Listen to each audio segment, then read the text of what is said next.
함께 묵상할 말씀은 신명기 13장 1절로 11절 말씀입니다. 이번 코로나19 바이러스가 한국 사회를 강타했을 때 방송이나 여러 사람들의 입에 가장 많이 오르내린 단체가 있다면 바로 신천지라는 이단입니다.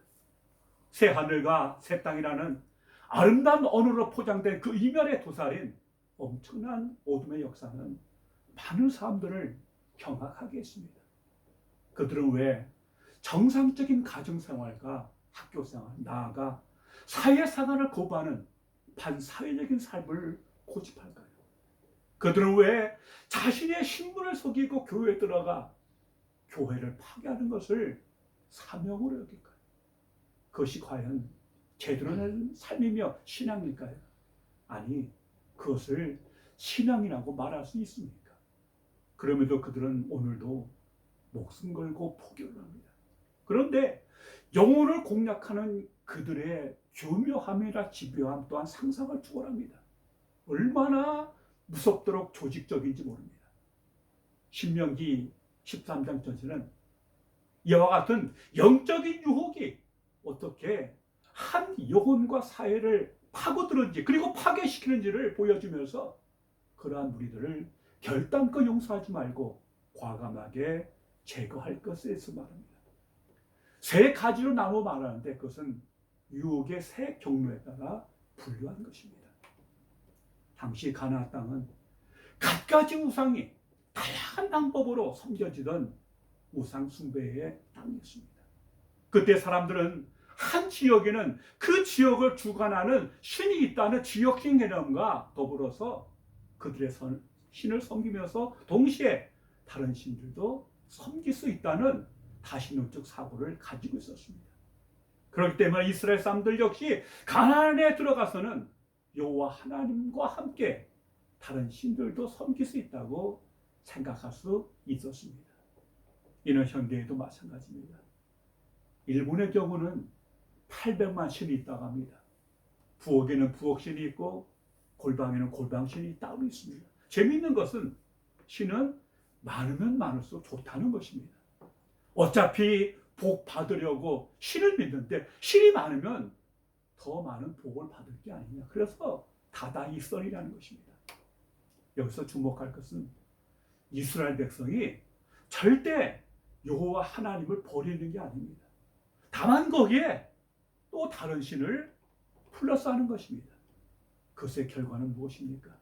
삼라만상을 지으시고 다스리시는 만군의 여호와 하나님이 크고 작은 여러 신들 가운데 하나로 전락되는 것입니다.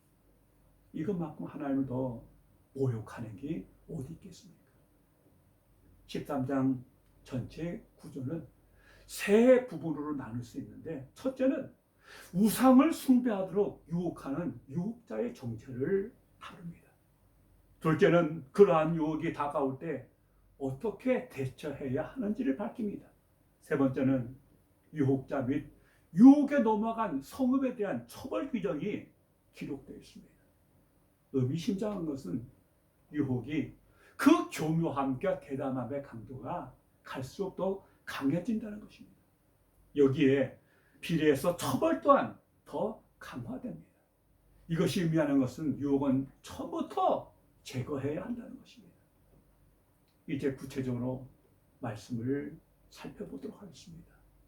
오늘 본문 1절은 선지자나 꿈꾸는 자가 일어나 기사와 이적을 내게 보이고로 시작합니다.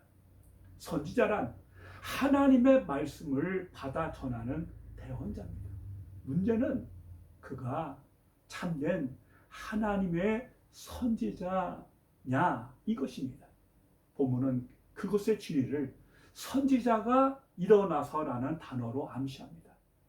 일어나서라는 히브리어 단어 야쿰은 능동의 뜻을 가진 단어로 스스로 자기 의지로 일어나 사람들 앞에 드러내는 것을 의미합니다.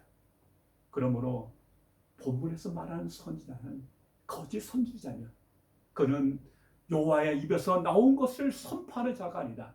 자기 마음에서 나온 것을 방자히 말하는 폐역한 무리입니다. 왜냐하면 선지자는 기본적으로 하나님께서 주시는 말씀을 받아 전하는 말씀의 종이기 때문입니다. 여기에서 우리가 깊이 생각해야 할 것이 있습니다. 신앙은 근본적으로 수동태, 신적 수동태라는 사실입니다. 믿음의 조상 아브라함이 스스로 하나님의 뜻을 알아서 제발로 갈대아우르에서 가나안 땅으로 갔습니까? 창세기 12장 1절로 3절은 분명히 말합니다. 여호와께서 아브라함에게 이르시되 너는 너희 고향과 친척과 아버지의 집을 떠나 내가 내게 보여줄 땅으로 가라.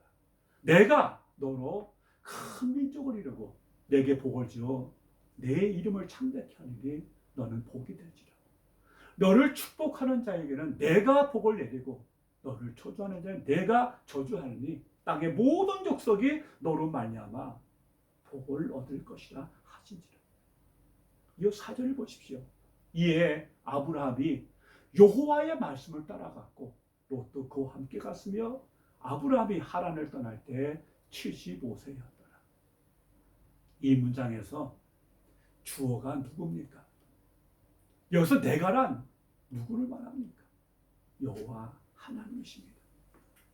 이것을 놓치지 말아야 합니다. 오히려 아브라함의 세계에서 그가 무언가를 하고자 스스로 움직였을 때 그런 대형 사고를 쳤습니다. 하갈과 동침에서 낳은 이스마엘이 그 대표적인 경우가 아닙니까?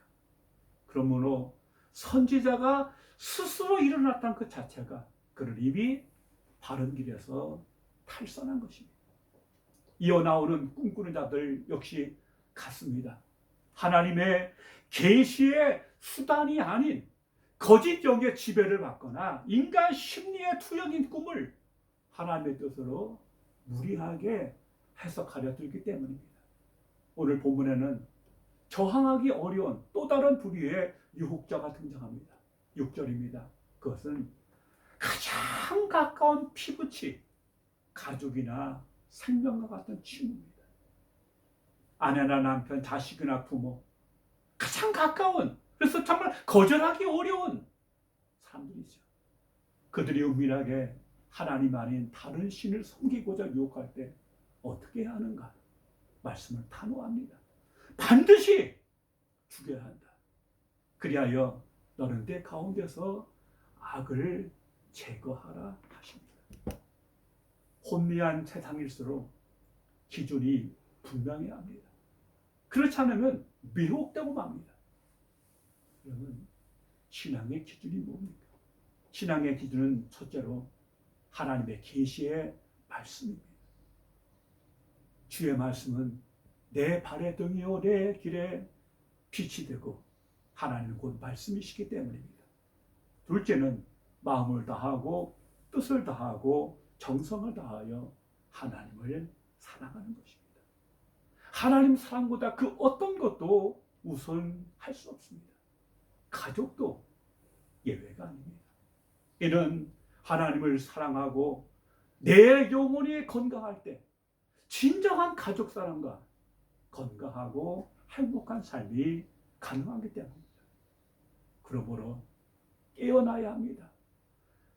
밝은 영적 분별력이 그 어느 때보다 요구되는 요즘 세상입니다. 시대를 분별하고 영적 현상을 분별해서 말씀을 굳게 세우고 우리의 삶이 말씀 위에 아름답게 세워지게 되시기를 주님의 이름으로 축원합니다. 기도하겠습니다. 아버지 하나님 감사합니다. 참으로 오지럽고 혼미한 세상입니다. 이런 때일수록 더욱더 말씀을 밝게 분별하게 하시고 말씀 위에 우리의 신앙이 아름답게 세워지게 하옵소서. 그래서 영혼이 잘됨과 같이 범사가 되고 강건하게 하시고 생명의 풍성히 누리는 우리의 삶과 교회와 모든 것 될 수 있도록 주의 복을 더하시고 우리의 눈을 열어서 주의 법에 귀한 것을 깨달아 알게 하여 주옵소서. 예수님 이름으로 기도하옵나이다. 아멘.